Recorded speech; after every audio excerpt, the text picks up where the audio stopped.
জয় Hind everyone. Commerce exclusive YouTube চ্যানেলে তোমাদের সকলকে স্বাগত জানাই। দেখো, আমরা অ্যাকাউন্টেন্সির পার্টটা আমরা করেছি এমসিকিউ বুস্টার সিরিজ, ঠিক আছে। যদি সম্ভব হয় আরও কিছু আমরা ওখানে অ্যাড করে দেওয়ার চেষ্টা করব।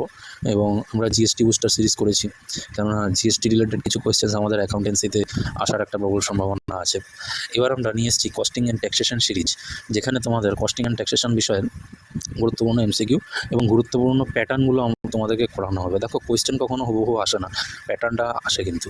তো আমরা প্যাটার্নের ওপর বেশি জোর দেবো, ঠিক আছে। পার্টিকুলার কোনো কোয়েশ্চেন করালাম ওটাই যে চলে আসবে সেটা না, হয়তো সংখ্যাগুলো পাল্টে দিল, হয়তো নামগুলো পাল্টে দিল, কিন্তু ধরনটা, ক্যালকুলেশন বা বুদ্ধিমত্তা যে প্রয়োগ করছো সবটাই কিন্তু সেখানে সেম হবে। তো এই সিরিজটা ফলো করলে যারা ভালো স্টুডেন্ট, যারা একটু দুর্বল প্রকৃতির স্টুডেন্ট, প্রত্যেকেরই কিন্তু লাভ হবে, তোমরাই লাভবান হবে, ঠিক আছে। সো সিরিজটা তোমরা ফলো করো, অনুরোধ রইল আমার। যদি ভিডিওটাকে ভালো লাগে তো লাইক করে দিও, যদি মনে হয় যে এরকম ভিডিও আরও দরকার, চ্যানেলটাকে সাবস্ক্রাইব করে চ্যানেলটার সাথে জুড়ে থাকো তোমরা, ঠিক আছে। তো শুরু করা যাক। ফার্স্টেই আমি একটা 20-25 সেকেন্ডের ইন্ট্রো দিয়ে দিই। What is cost accounting. দেখো, অ্যাকাউন্টেন্সি তোমরা যে পড়ছো, যেটা তোমাদের accountancy, that is financial accountancy, okay. Financial accounting ওটা। আর তোমরা ওখানে পড়েছো যে অ্যাকাউন্টেন্সি 3টে পার্ট হয়, একটা ফাইন্যান্সিয়াল অ্যাকাউন্টিং, একটা হচ্ছে তোমার কস্ট অ্যাকাউন্টিং, আর একটা ম্যানেজমেন্ট অ্যাকাউন্টিং। ম্যানেজমেন্ট অ্যাকাউন্টিং তোমাদের এখন নেই, তো তোমাদের কস্ট অ্যাকাউন্টিং কিন্তু অ্যাকাউন্টসেরই একটা ভাগ। এটা কিন্তু তোমরা ভেবো না কস্টিং আলাদা কোনো কিছু, অ্যাকাউন্টসের একটা পার্ট, যেখানে আমরা কস্ট রিলেটেড, ম্যানুফ্যাকচারিং রিলেটেড বিভিন্ন জিনিসপত্রগুলো আমরা এখানে পাবো। সো এটুকুই আমরা ইন্ট্রোটুকু দিলাম ছোটো করে, যেহেতু এর আগে আমি কস্টিংয়ের সাথে তোমাদের কোনো ইন্টারাকশন হয়নি, হ্যাঁ, বা ক্লাস কোনো আমি করাইনি সেখানে। তো এখানে ওই জন্য একটা ছোটো ইন্ট্রো দিলাম। এবার আমরা কোশ্চেনের দিকে আস্তে আস্তে যাবো। প্রত্যেকটা টাইপ আমরা করব এবং প্রত্যেকটা টাইপের মধ্যে থেকে অন্য কী ধরনের কোশ্চেন হতে পারে সেটাও আমরা বলার চেষ্টা করব, এবং সমাধান সহ আমরা ভিডিওটা কিন্তু করব, ঠিক আছে, বুঝিয়েও দেবো। সো ভিডিওটা আমার সাথে জুড়ে থাকো লাস্ট অবধি। কী বলছে দেখো, বলছে which of the following is the cost unit for sugar industry. বলছে চিনি শিল্পে আমাদের পরিব্যয় একক কী। আচ্ছা, যারা বলছিলে যে বাংলা তোমাদের দরকার, বাংলায়ও কিন্তু আমি প্রশ্নটা এখানে লিখে দিয়েছি, ঠিক আছে। তো তোমাদেরও কিন্তু সুবিধা হয়ে যাবে। আচ্ছা, চিনি শিল্পের কস্ট ইউনিট বা পরিব্যয় একক, মানে আমরা যখন চিনি শিল্পে আমরা একটা তো চিনির যে পরিমাপ আছে সেইটার তো একটা এককে আমরা মেজারমেন্ট করবো না, একটা এককের মাধ্যমে মাপবো। আমরা যখন দোকানে যাই আমরা বলি যে 1 বিস্কুট দাও, আমরা বলি কি 1 প্যাকেট বিস্কুট দাও, আমরা বলি 500 তোমার কী বলে 1 আটা দাও, এরকম বলি। আমরা বলি যে 1 কেজি আটা দাও। তো কেজি আমরা ইউজ করছি আটার ক্ষেত্রে। বা চিনিও যখন তুমি দোকানে কিনতে যাচ্ছ, তুমি বলছো যে 100 গ্রাম চিনি দাও, তুমি তো বলছো গ্রাম, ঠিক আছে। তাহলে এটা একটা ইউনিট, বা এটাকে কস্ট ইউনিটও বলতে পারি, তাই না। তো সেখানে আমরা কেজিটা ইউজ করি চিনির ক্ষেত্রে। এবার তোমরা ভাবছো যে প্রশ্নে তো আমাদের কেজি অপশানে নেই, মানে ফার্স্ট অপশানগুলো যদি আমি বলি গ্যালন, টন, মিটার কিউব ইত্যাদি। দেখো, টনের সাথে কেজি একটা কিন্তু সম্পর্ক রয়েছে, এটা ভালো করে মাথায় রাখবে। এই যে প্রশ্নটা টনেও আসতে পারে, কেজিতেও আসতে পারে। কেজি আমি এই জন্যই ওরে এখানে লিখে দিয়েছি যাতে কিনা তোমাদের বুঝতে সুবিধা হয়। 1 টন সমান 100 কেজি সম্ভবত। তো এই যে একটা রিলেশন আছে, এই রিলেশনটা মনে রাখার দরকার। তো টন, কেজি এই দুটো কিন্তু রিলেটেড, এটুকু তোমরা মাথায় রাখো, তাইলেই হবে, ঠিক আছে। সো নেক্সট আমরা চলে যাব, where is bin card kept. যে বিন কার্ড কোথায় ব্যবহার করা হয় বা রাখা হয়, এটা 11-এ ফাইনালে এসেছিলো 17 সালে। তো তোমাদের জন্য ইম্পর্টেন্ট, হ্যাঁ, এটা সবসময় মনে রাখবে তোমরা। দেখো, আমরা এলিমিনেশন রাউন্ড কাজে লাগাচ্ছি। এলিমিনেশন রাউন্ড মানে কি, যে আমরা অপশানগুলো এলিমিনেট করতে করতে সঠিক অপশানের দিকে এগিয়ে যাবো।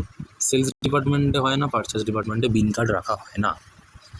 এইবার তোমাদের কনফিউশন হবে যে কস্ট ডিপার্টমেন্টে হয় না স্টোর ডিপার্টমেন্টে। সবসময় স্টোর ডিপার্টমেন্টে আমাদের বিন কার্ড, স্টোর লেজার এগুলো কিন্তু আমাদের মেনটেন করাটা হয়, ঠিক আছে। এটা মাথায় রাখবে, কস্ট ডিপার্টমেন্ট হবে না। সো নেক্সট আমাদের বলছে যে ইওকিউ স্ট্যান্ডস ফর। ইওকিউ, এটা ফুল ফর্মটা মনে রাখবে, ভেরি ইম্পর্টেন্ট তোমাদের। কস্ট অ্যাকাউন্টিং ইম্পর্টেন্ট জিনিস, ইকোনমিক ওয়াটার কোয়ান্টিটি। এবং ফুল ফর্ম কিন্তু এটাও একটা গুরুত্বপূর্ণ টাইপ। এই টাইপটাও কিন্তু এসেছিলো 2017 সালে। তো এই ধরনের টাইপটাও কিন্তু তোমাদের জন্য ভেরি মাচ ইম্পর্টেন্ট। এই জিনিসটা একটু মাথায় রেখে, ফুল ফর্ম জানতে চাইবে, বিভিন্ন টার্ম দিয়ে দেবে তোমাদেরকে, সেই টার্মের ফুল ফর্মগুলো জানতে চাইবে। আমি পড়াবো বিভিন্ন, এর পরের যে পার্টগুলো আনবো সেখানেও আমি বিভিন্ন ফুল ফর্মগুলো দেবো, ওর মধ্যে থেকে আশা করি তোমরা পেয়ে যাবে, ঠিক আছে। নেক্সট দেখো, ওই সেম ইয়ারই কিন্তু দুটো ফুল ফর্ম জানতে চেয়েছে, জেআইটি রেফার্স টু। এটা কোনো বইতে কিন্তু মানে সে বছর স্টুডেন্টরা একটু ঘাবড়ে গেছিলো যে জেআইটির ফুল ফর্মটা কী। যেমন ইওকিউ একটা সিলেবাসের পার্ট, তোমাদের ইওকিউ পড়া ম্যান্ডেটরি, বাধ্যতামূলক, ইওকিউ তোমরা পড়েছো। কিন্তু জেআইটির ফুল ফর্ম যখনই জানতে চাইলো স্টুডেন্টরা কিন্তু একটু ঘাবড়ে গেছিলো। ঘাবড়াবে না, এরকম ধরনের গুলো আমরা করাবো, ঠিক আছে? তো তোমরা দেখে নাও এখানে সঠিক অ্যান্সার কোনটা হবে। জয়েন ইন টাইম তোমরা কখনোই করবে না, জাস্ট ইন টাইম, ঠিক আছে? এটা হয়ে যাবে তোমাদের সঠিক অ্যান্সার। নেক্সট চলে যাবো, which of the following is a normal loss. প্রথমে বলি লস ব্যবসায়ীর কাছে কখনোই মানে নর্মাল বলে মনে হয় না, তার তো কষ্ট হবেই। ধরো তোমার লস হয়ে গেছে, ঠিক আছে? ধরো মালপত্র গাড়িতে চাপিয়ে তুমি আনছিলে বা পাঠাচ্ছিলে, মাঝ রাস্তায় চুরি হয়ে গেছে বা মাঝ রাস্তায় গাড়িতে আগুন লেগে গেছে, তোমার জন্য তো লস। তোমার জন্য আবার নর্মাল অ্যাবনর্মাল কী, ঠিক আছে? কিন্তু ইন টার্মস অফ অ্যাকাউন্টস, হ্যাঁ, অ্যাকাউন্টসের পরিভাষায় আমরা লসকে দুটো ভাগে মেনলি ভাগ করতে পারি, একটা স্বাভাবিক ক্ষতি আর একটা অস্বাভাবিক ক্ষতি, দ্যাট ইজ নর্মাল লস আর একটা অ্যাবনর্মাল লস। অ্যাবনর্মাল লস কোনগুলো আমাদের? অ্যাবনর্মাল লস হচ্ছে, আচ্ছা, নর্মাল লস কোনগুলো? যেগুলোতে আমাদের কোনো মানে যেগুলো স্বাভাবিকভাবে ঘটে। এইবার প্রশ্ন হচ্ছে স্বাভাবিকভাবে আবার কিসের লস হয়? লস তো মানে হ্যাঁ স্বাভাবিকভাবে হতে পারে। দেখো তুমি গাড়িতে করে মালপত্র নিয়ে যাচ্ছ, গাড়িতে আগুন লেগে যাওয়া, এটা তো স্বাভাবিক নয়, যা অস্বাভাবিক। হ্যাঁ, ধরো গাড়িতে করে মালপত্র নিয়ে যাচ্ছে, চুরি হয়ে গেল, এটা কি স্বাভাবিক? এটা কখনোই স্বাভাবিক না। তো স্বাভাবিকটা কোনটা? ধরো ন্যাচারাল কিছু হলো, কীরকম? ধরো তুমি আর কর্পূরের ব্যবসা, কর্পূর কর্পূর জ্বালায় না, হ্যাঁ, পুজো আরতি টারতি হয়, ওই কর্পূরের ধরো ব্যবসা নিয়ে যাচ্ছিলে, মাঝ রাস্তায় ওটা, আচ্ছা তোমরা সায়েন্সে পড়েছো যে কর্পূর উবে যায়, মানে তুমি যদি ওটাকে খোলা রাখো কোনো প্যাকেট বা বাক্স ছাড়া, তাহলে ওটা অটোমেটিক্যালি গায়েব হয়ে যাবে, মানে ওটা এভ্যাপোরেশন হয়ে যায় বা বাষ্পীভূত হয়ে যায়। এটা পড়েছো তো? এটাই ধরো তুমি নিয়ে যাচ্ছ মালপত্র গাড়িতে করে, তোমার বাষ্পীভূত হয়ে গেছে, এটা তোমার স্বাভাবিক। এখানে তোমার হাত ছিল? কোনো হাত ছিল না, এখানে তুমি কিছু করতে পারতে? কিচ্ছু করতে পারতে না। এবার তুমি বলছো যে হ্যাঁ স্যার, যদি কেউ আমার গাড়ি থেকে মালপত্র চুরি করে নিয়ে যায়, সেখানেও তো আমার কিছু করার নেই। না, সেখানে তুমি প্রোটেকশন দিতে পারো, সেইটা তুমি কীরকম প্রোটেকশন দিচ্ছ, হ্যাঁ, বিভিন্ন আনুষঙ্গিক বিষয়ের উপর সেটা নির্ভর করে। কিন্তু তোমার এই যে বাষ্পীভূত হয়ে যাওয়া, এইটা তো তোমার যদি হয়ে যায় অ্যাক্সিডেন্টালি, তোমার কিছু করার নেই। তো আমরা এই দুটো ভাগে আমরা ভাগটা করতে পারি, নর্মাল লস আর একটা অ্যাবনর্মাল লস। আশা করি তোমাদের বুঝাতে পেরেছি, ঠিক আছে?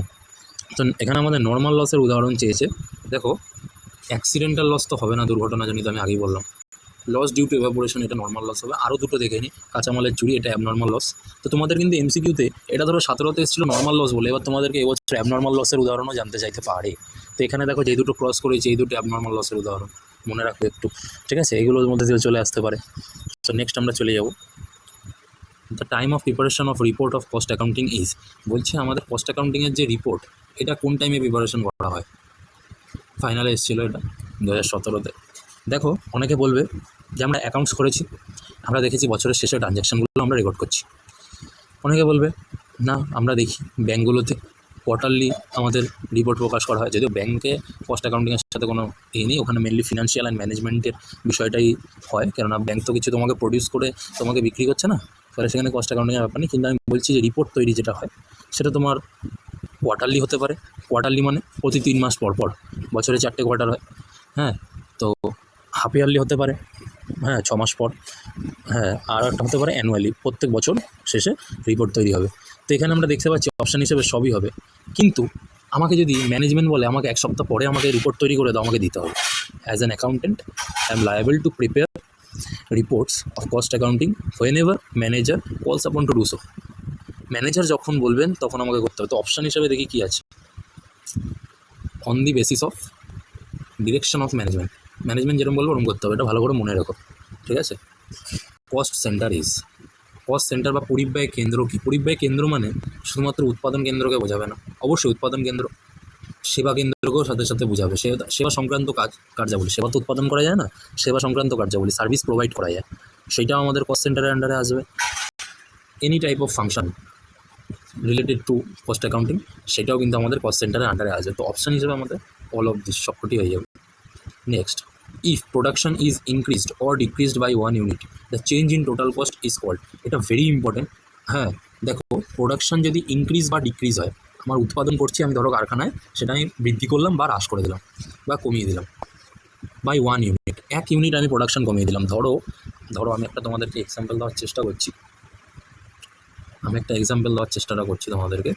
ধরো আমি আগে 5 ইউনিট কারখানায় প্রডিউস করতাম, খরচা পড়তো আমার 10 টাকা, ঠিক আছে?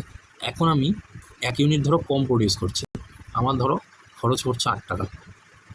তাইলে এই দুটোর মাঝে ডিফারেন্সটা কত?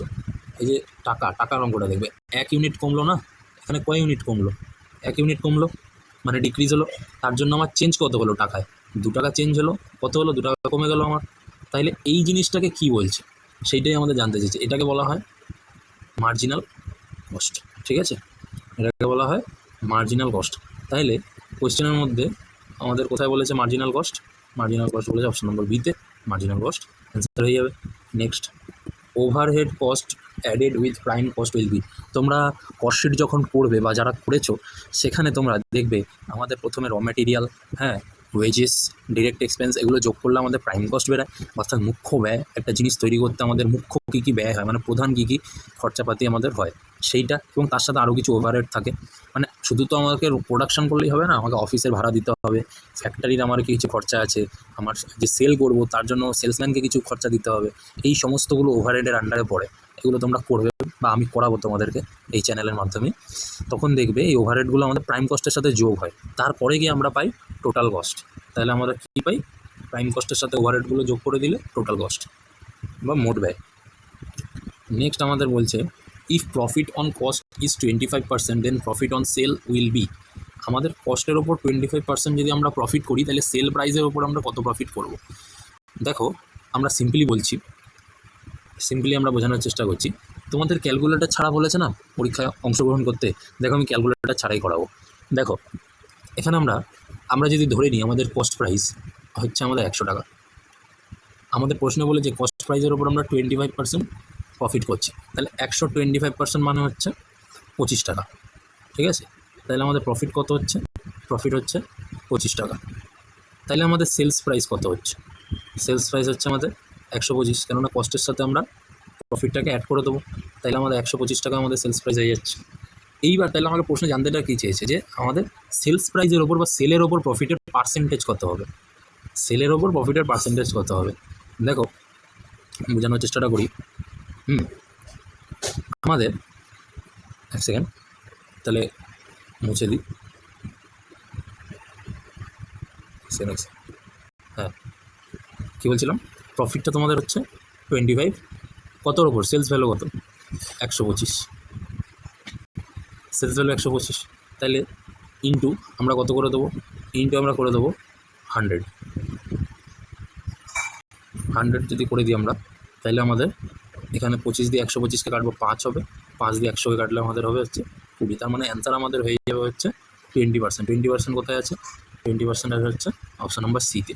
তার মানে সবসময় একটা জিনিস মনে রাখবে, তোমরা আগে কস্ট ধরে নিচ্ছ, তারপর তোমরা প্রফিটটাকে বার করছো যে পার্সেন্টেজটা দেওয়া, তারপর তোমরা বার করছো কি সেলসটাকে। এইবার যদি পার্সেন্টেজ বার করতে হয় তোমরা profit divided by sale into তোমরা 100 করে দেবে। কথা বুঝতে পেরেছো কী বললাম, এই প্রসেসটা আগে করবে, তারপর এই প্রসেসটা করবে ফর্মুলাটা দিয়ে। আশা করি তোমাদেরকে বোঝাতে পারলাম। নেক্সট কী বলেছে, if average stock level is 4600, 4600 unit, and minimum stock level is 1400 unit, then maximum stock level will be. আচ্ছা, তাহলে মিনিমাম বলে দিয়েছে, অ্যাভারেজ বলে দিয়েছে, ম্যাক্সিমাম স্টক জানতে চাইছে। দেখো আমাদের অ্যাভারেজ বার করার একটা ফর্মুলা আছে, average stock level is equal to আমাদের হবে হচ্ছে ম্যাক্সিমাম লেভেল প্লাস মিনিমাম লেভেলের যোগফলটাকে আমরা 2 দিয়ে ভাগ করে দেবো। তাহলে অ্যাভারেজ স্টক লেভেল আমাকে প্রশ্নে কত দিয়ে দিয়েছিল, প্রশ্নে আমাকে দিয়ে দিয়েছিল 4600, আমাকে ম্যাক্স লেভেলটা দিয়েছে, আমি এখানে মানগুলো বসাচ্ছি, শুধু ভ্যালুগুলো আমি বসাচ্ছি। অ্যাভারেজ বলে দিয়েছিল আমাকে প্রশ্নে 4600, ম্যাক্স লেভেল আমাকে বলে দিয়েছিল বলেনি, তাই জন্য এটাকে আমি এ ধরে নিয়েছি। মিনিমাম লেভেল আমাকে বলেছে, মিনিমাম লেভেল 1400 বলে দিয়েছে, ভাগ 2 যেমন আছে। দেখো এ ধরেছি বলে কেউ ঘাবড়াবে না, এটা অ্যালজেব্রার অঙ্ক, হ্যান ত্যান ওসব ঘাবড়ানোর দরকার নেই। যেভাবে বোঝাচ্ছি, যেটুকু বোঝাচ্ছি ওইভাবে করো, যে অঙ্ক জানো না সেও পারবে। এইবার আমরা সমাধানে কি জানি, প্রথমে ব্যাকেটের কাজটা আমরা করতে পারছি না, এখানে ভাগ 2টাকে আগে আমাদের এই পাশে আনতে হবে, একটা হচ্ছে বাদিক একটা হচ্ছে ডান দিক, আমাকে ভাগ 2টাকে আমাকে এই পাশে নিয়ে আসতে হবে। তাহলে ভাগ 2টা এই পাশে আসলে কী হয়ে যাবে, গুণ হয়ে যাবে। তো 4600 গুণ 2, আর এখানে আমার এ প্লাস 1400 আমার পড়ে আছে যেমন থাকে, এই গুণফলটাকে করবো 9200 হবে আমার, ঠিক আছে, 9200 হবে। আর এই পাশে যেটা যেমন আছে আমাকে কিসের ভ্যালু বার করতে হবে বলো, এ। তাহলে আমাকে এ পাশের যে প্লাস 1400টা এটাকে আমার এ পাশে আনতে হবে, বাদিকে আনতে হবে।